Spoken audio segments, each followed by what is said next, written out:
Hi, this is Tyler McCoy for Lawrence Bennett Week 13 EMS. I'm going to be speaking about the Philadelphia Fire Department. The Philadelphia Fire Department employs firefighters, and they also have civilian EMTs and paramedics that run the ambulance service. These civilians are covered under the IFF Local 22's contract, which is authorized by the City of Philadelphia between the firefighters and the paramedics and firefighters. However, the City of Philadelphia wanted to remove the paramedics from the IFF Local 22's collective bargaining agreement. They believe that since paramedics, the civilians, do not quote-unquote fight fire, that they should not be eligible for the same protection under collective bargaining agreements that the Philadelphia firefighters and police receive. The City of Philadelphia attempted to remove them from the local and from the collective bargaining agreement. They wanted to lower their pay substantially. City of Philadelphia is going through some financial hardships, and they are trying to right the ship of finances on the backs of the firefighters and paramedics.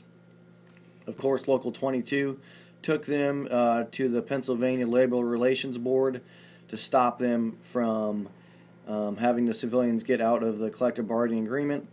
However, Pennsylvania Labor Relations Board did cite in favor of the City of Philadelphia, and they stated that Philadelphia civilians are not considered firefighters, therefore they should not be in the collective bargaining agreement.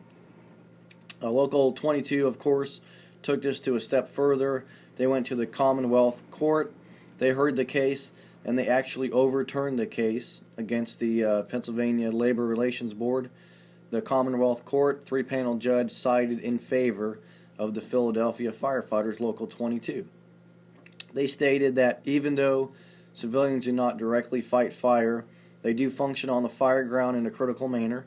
They do rehab, they assist firefighters in pulling hose if they need it, and they work on a daily basis with the Philadelphia firefighters, whether on auto accidents, medical runs.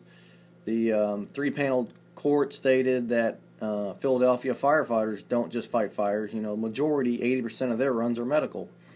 So if you say that they don't fight fires, well, they could say 80% of the time Philadelphia firefighters do not fight fire.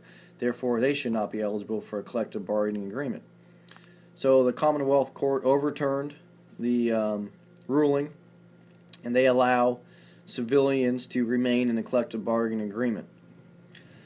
Of course, this has made Mayor Nutter, Philadelphia's mayor, upset. It's well known he is anti-union, anti-firefighters and police and paramedics. He does not like them, does not believe in their services that are necessary, and they get paid too much. Obviously, he tried to get them out of the collective bargaining agreement to balance his budget, like I said, but he did lose, and it was upheld, and he did not take it any further. So as of this point right now, Philadelphia civilian EMTs and paramedics are still part of Local 22 and a collective bargaining agreement. Now, how is this relevant to Dayton Fire Department? As I've stated in previous posts, Dayton Fire Department employs civilian EMTs and civilian paramedics. We started in, I believe it was 2010, employing civilians. We were not able to hire firefighters for 5 years due to a consent decree by the Department of Justice due to some quote-unquote racial hiring practices the Dayton participated in, which are not true, but we have changed our hiring process in the city of Dayton. So now we have these civilians. When it was negotiated between the local and the city to have civilians come on, the city of Dayton wanted the civilians to be represented by the Dayton Public Service Union, DPSU. Those are the street workers, the airport workers, definitely not the firefighters. Thankfully, we were able to prevail and negotiated civilians into Local 136 IFF collective bargaining agreement. It would have been really tough if we had two different unions in the same firehouse. If you had two different unions, being an officer disciplining someone from a different union would make a really hot mess trying to deal with disciplinary issues.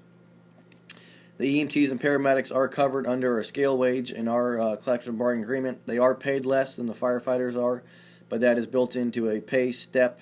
The EMTs and the paramedics each have their own pay grade. Our civilians they work a 40-hour work week due to FLSA, which we've talked about in the past. Due to that, our base schedule at the city of Dayton is 48 hours. We work 24 on, 48 off. Every 3 weeks, we get 5 days off for an EDO. Civilians get SDO, standard day off.